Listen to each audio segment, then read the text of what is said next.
ఇప్పుడు కూడా పెళ్లి రోజు కూడా ఎల్లో షర్ట్ వేసుకొని చాలా సింపుల్గా అలాంటి వ్యక్తి పైన 20 కేసులు పెట్టారు. నేను చాలా మందిని చూశాను కానీ నిమ్మల రామానాయుడు ఎప్పుడు గొడవ పోయాడు కాదు. రెండోది అధ్యక్ష పరుషంగా కూడా మాట్లాడు. కరోనా సమయం కూడా బ్యాగ్ వేసుకొని నిత్యావసర వస్తువులు తీసుకుని ఇంటింటి దగ్గర ఇచ్చేసి వచ్చే పరిస్థితి ఉండే వ్యక్తి. దేవినేని ఉమా పైన 27 కేసులు, ఆంజనేయుల పైన 16 కేసులు, అయ్యన్న పత్రిక పైన 14 కేసులు, బీటెక్ రవి కొన్ని చెప్పుకోలేకపోయారు 14 కేసులు, కోన రవికుమార్ పైన 15 కేసులు, కాలువ శ్రీనివాసుల పైన 14 కేసులు. ఇక సరే మిమ్మల్ని అయితే చాలా ఎట్లా చేశారో ప్రపంచానికి అంత తెలుసు. ఆ రోజు మీరు లోపలున్న ఆ రాత్రి అంతా నాకు నిద్ర లేని పరిస్థితి. ఈ విధంగా మిమ్మల్ని కాపాడుకోవాలి. మా ఇంట్లో వాళ్ళకి మీరే ధైర్యం చెప్పారు. మీ ఇంట్లో వాళ్ళది ఏది చెప్పి మిమ్మల్ని కాపాడుకోవాలి కదా. మేము అడ్వకేట్తో మాట్లాడుకున్నాం. ఏంటి పరిస్థితి? అగమ్య గోచరం.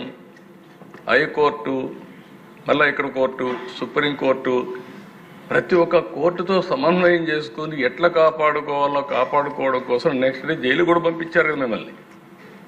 కొట్టిన తర్వాత కూడా జైలుకి పంపించేసి మళ్ళీ అప్పుడు రాకపోతే ఆ జైల్లోనే ఏదో చేసి అనుకుంటే పెద్ద ప్రయత్నాలు చేసి అక్కడి నుంచే కదా మీకు సాయంత్రానికి మీకు ఆర్డర్స్ తెప్పించి హైదరాబాద్ మిలిటరీ హాస్పిటల్ పంపించి అక్కడ చెక్ చేస్తే మొత్తం వాస్తవాలన్నీ బయట పెట్టి అక్కడి నుంచి మీకు బెయిల్ ఇచ్చే పరిస్థితి, బయట వచ్చే పరిస్థితికి వచ్చారు. అది ఒక భయంకరమైనటువంటి పరిస్థితులు. ఒక్కొక్కరినైతే జేసీ ప్రభాకర్ని 45 సార్లు అరెస్ట్ చేశారు. చింతని ప్రభాకర్ని 15 సార్లు అరెస్ట్ చేశారు. అచ్చెన్నాయుడిని అరెస్ట్ చేశారు. కొల్లు రవీంద్ర, బీసీ జనార్దన్ రెడ్డి, ఉమా, ధూళిపాళ అందరినీ. అంటే ఇక్కడ మనం సభ్యులుగా అర్థం చేసుకోవాల్సింది కొన్ని ఇండస్ట్రీస్ కూడా ఒక పక్క రాష్ట్రంలో మీ మీద కడాన మీరు చూస్తే ఎంత భయంకరంగా జరిగాయంటే రాజధాని అమరావతి రైతులు మహిళా రైతులు ఎన్ని అసభ్యకరమైన కేసుల దేశ కడాన డ్రోన్స్ ఎగరేశారు వాళ్ళ బాత్రూముల పైన. దానికంటే భయంకరమైన సంఘటన ఒకటి ఉండదు. అలాంటి సంఘటనలు చూసాం.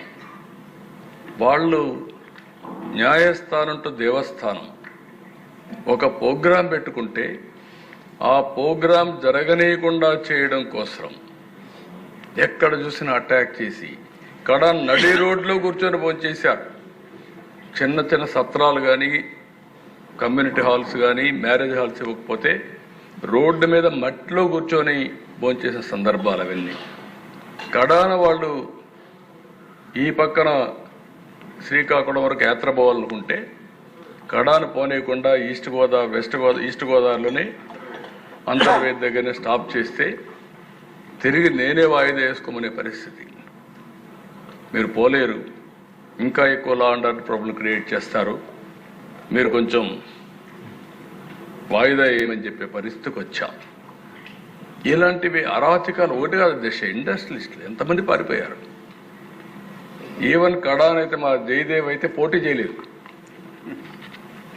ఈజీగా గెలిచే వ్యక్తి వీళ్ళు చేసిన హెరాస్మెంట్. ఒక పక్క ఇండస్ట్రీ, ఇంకొక పక్క పాలిటిక్స్ వస్తే ఇండస్ట్రీ వదులుకోవాలి. ఎన్నో సంవత్సరాలు కష్టపడి సాధించిన ఇండస్ట్రీని వదులుకోలేక కడాన నాకు ముందే చెప్పాడు నేను పోటీ చేయనండి అంటే, సరే ఎవరికి చెప్పొద్దు నువ్వు అనవసరంగా, అవసరమా ఆలోచన ధైర్యం అంటే, లేదు సార్ ఇప్పుడు మా మీద ఆధారపడే ఉంది ఇండస్ట్రీ, ఇలాంటప్పుడు దెబ్బతింటే కరెక్ట్ కాదని చేసి చెప్పే పరిస్థితికి వచ్చా. కడాన దశ సింగపూర్ గవర్నమెంట్ మీద, సింగపూర్ గవర్నమెంట్ ఉండే సభ్యులందరూ గుర్తుపెట్టుకోవాలి, ప్రపంచంలో మోస్ట్ రెస్పెక్టబుల్ గవర్నమెంట్ ఏదైనా ఉందంటే సింగపూర్. ఒకప్పుడు ట్రంప్, నార్త్ కొరియా కిమ్, ఎక్కడ నార్త్ కొరియా కిమ్ అనుకుంటాను, ఇద్దరికి చర్చలు పెట్టాలంటే ఎక్కడ పెట్టాలంటే సింగపూర్లో పెట్టారు. అలాంటి కంట్రీ మీద ఆరోపణలు చేసి కడాన దిశ వాళ్ళైతే ఇప్పుడు కూడా రాలేదు. కనీసం నేనేమంటున్నానంటే దిశ వాళ్ళ మీద నాకు ఒక నమ్మకం. ఆ రోజు లీ క్వాన్ యూ ఉన్నాడు. Lee Kuan Yew was the author of Singapore economy. నేను ఆయనతో క్లోజ్గా ఉండేవాళ్ళం. ఆయన పిఎంగా అయిన తర్వాత సీనియర్ మినిస్టర్గా ఉన్నప్పటి నుంచి వాళ్ళు ఏ విధంగా ఎంత రెస్పెక్టబుల్గా ఉంటారు. నేను పోయినప్పుడు ఇవన్నీ చూసిన తర్వాత చాలా గౌరవించి హైదరాబాద్ డెవలప్మెంట్కి సహకరించారు. నేను ఒకసారి అపోజిషన్లో ఉన్నప్పుడు సింగపూర్కి వెళ్ళి అధికారం ఉన్నప్పుడు సింగపూర్ మొత్తం నైట్ క్లీనింగ్ ఎట్టు చేస్తారో చూసి దేశంలో మొట్టమొదటిసారిగా హైదరాబాద్లో నైట్ క్లీనింగ్ ప్రవేశపెట్టిన గవర్నమెంట్ ఆ రోజు తెలుగుదేశం గవర్నమెంట్ అని చెప్పి కూడా నేను తెలియజేస్తున్నాను. ఆయన ఎవరైనా పోతే ఆ దేశానికి ఎప్పుడన్నా కలిస్తే నేను ప్రపంచంలో చాలా దేశాలు మా దగ్గరికి వస్తారు. వాళ్ళు వచ్చి ఇక్కడ షాపింగ్ ముస్తఫా షాపింగ్ మాల్ ఉంది, అక్కడ పోయి కొనుక్కుంటారు ఏదైనా వస్తువులు ఇవి. లేకుంటే ఇక్కడ ఈ బ్యూటిఫుల్ టూరిజం స్పాట్స్ ఉన్నాయి, 3-4 రోజులు ఉండిపోతారు. కానీ ఫస్ట్ టైం ఒక రాత్రంతా అధ్యయనం చేసి ఇండియాకి వెళ్ళి నైట్ క్లీనింగ్ ప్రవేశపెట్టిన ముఖ్యమంత్రి అని చెప్పి అందరికీ చెప్పేవాడు దేశాలు.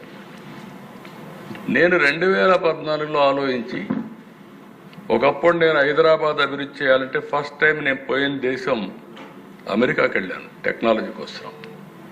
2014కు వచ్చేటకుందికి నేను ఒక మాట చెప్పాను ఎలక్షన్లో, మీరందరూ గుర్తుపెట్టుకోరు. 2014లో రాజధాని లేదు, రాజధాని కడతాం, ఆ రాజధాని సింగపూర్కు సమానంగా ఉంటుందని నేను చెప్పాను.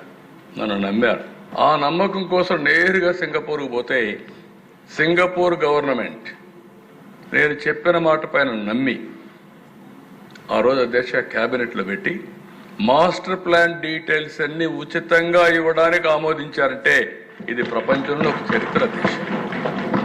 నేను ఒకటే అడిగాను, మీరు రిపోర్ట్ అవన్నీ తయారు చేయాలంటే డబ్బుల విషయం కాదు, చాలా సమయం అవుతుంది, నేను టెండర్లకు పోవాలి, ఒక 6 నెలలు సంవత్సరం అవుతుంది. అట్లా కాకుండా మీరు ఏదైనా హెల్ప్ చేయగలిగితే చేయమంటే they made it very clear. Okay మేము ఆలోచిస్తామని చెప్పి with in 6 months or 8 months one of the best master plan details మనకి ఇచ్చారు అధ్యక్ష ఆ దేశం. అలాంటి దేశం పైన మీరు ఆరోపణలు పెట్టగలిగారంటే, వాళ్ళని కూడా మీరు భయపెట్టగలిగారంటే ఈ ప్రపంచంలో ఎప్పుడు జరగదు అధ్యక్ష. కడాన దేశ పీపీపీలు పవర్ సెక్టర్లో సోలార్ విండ్ ఈరోజు మనందరం చూస్తున్నాం. విండ్ వాడకుండా పవర్ వాడకుండా 10,000 కోట్ల రూపాయలు 9,000 కోట్ల రూపాయలు వాళ్ళకు డబ్బులు కట్టాం క్యాపిటల్ కాస్ట్ కింద. ఇవన్నీ కూడా దేశం మీరు మీ ఆవేశంలో అర్థం ఉంది, మీ బాధల్లో నాకు సానుభూతి ఉంది.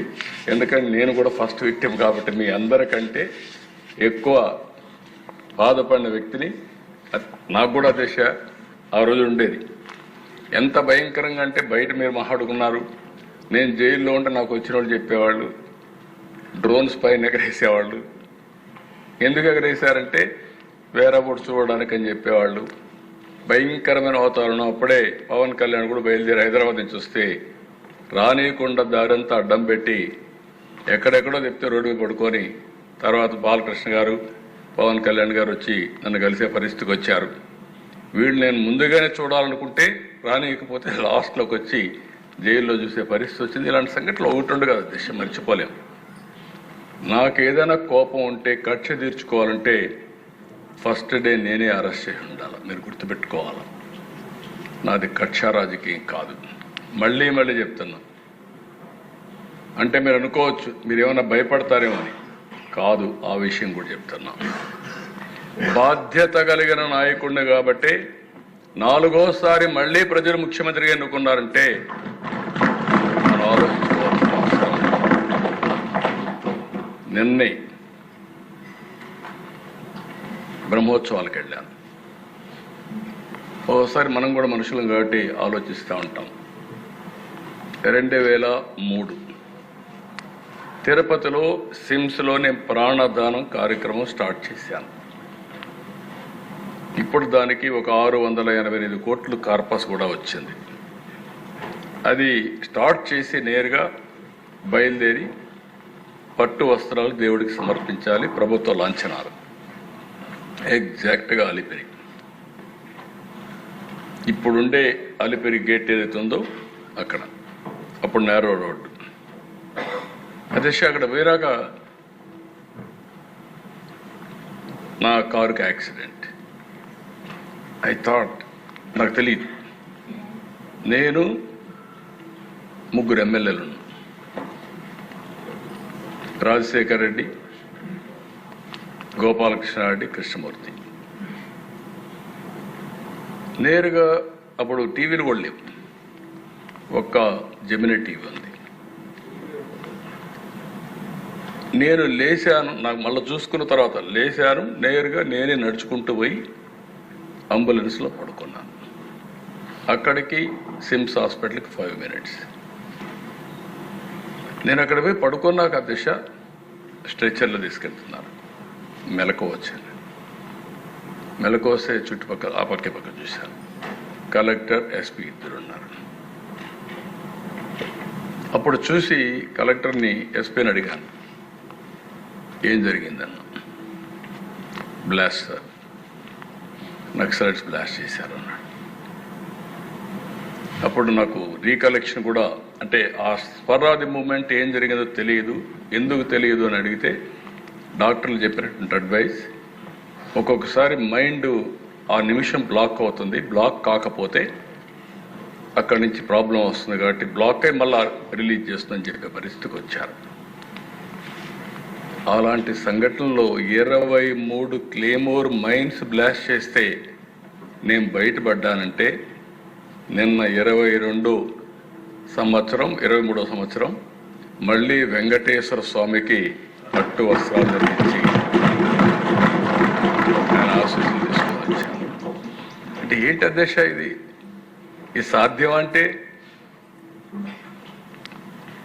మహిముందా అంటే ఉందని చెప్పాలి. అదర్వైజ్ 23 క్లేమోర్ మైన్స్ని అలాంటి సంఘటనలు ఎవరు బయటపడింది లేదు. ఇవన్నీ చూసిన తర్వాత మీరు ఎందుకు నా మీద బ్లాస్ట్ చేశారు అంటే, నేనే వాళ్ళకు వ్యతిరేకమా? వాళ్ళకు నాకు సంబంధం ఉందా? కాదు. నేను ఒకే మాట చెప్పాను, అభివృద్ధి చెందుతున్న ఇలాంటి దేశంలో మీరు అవుట్డేటెడ్ సిద్ధాంతంతో లా అండ్ ఆర్డర్ మీ చేతుల్లో తీసుకొని తుపాకీతో మీరు రాజ్యం చేస్తామంటే కుదరదు. ఇది సమాజానికి మంచిది కాదు. మీరు కూడా మెయిన్ స్ట్రీమ్కి రండి. ఆ రోజు కూడా నేను చెప్పింది ఒకటే చెప్పాను దేశం, మీరు గుర్తుపెట్టుకోవాలి. ఈ సమస్య రాజకీయ, ఆర్థిక, సామాజిక సమస్య. ఈ 3 హ్యాండిల్ చేయాల్సిన అవసరం ఉంది, కొంత సమయం కావాల్సిన అవసరం ఉంది. అంతేగాని మీరు ఈ 3 సమస్యలను ఒకటే రోజు పరిష్కారం చేస్తాం మేము తుపాకీతో అంటే కరెక్ట్ కాదని చెప్పి నేను పోరాడితే కడాన్ నా మీదనే దాడి చేసే పరిస్థితికి వచ్చారు. బట్ నేను భయపడలేదు. ప్రజలకు రక్షణగా ఉండాలని, ప్రజల ఆస్తులు కాపాడాలని, ఈ రాష్ట్ర భవిష్యత్తు కోసం నా ప్రాణాలు పోయినా పర్వాలేదని కష్టపడ్డాను తప్ప ఎక్కడ ఆలోచించలేదు. ఒక్క నిమిషం కూడా వెనక్కి పోలేదు.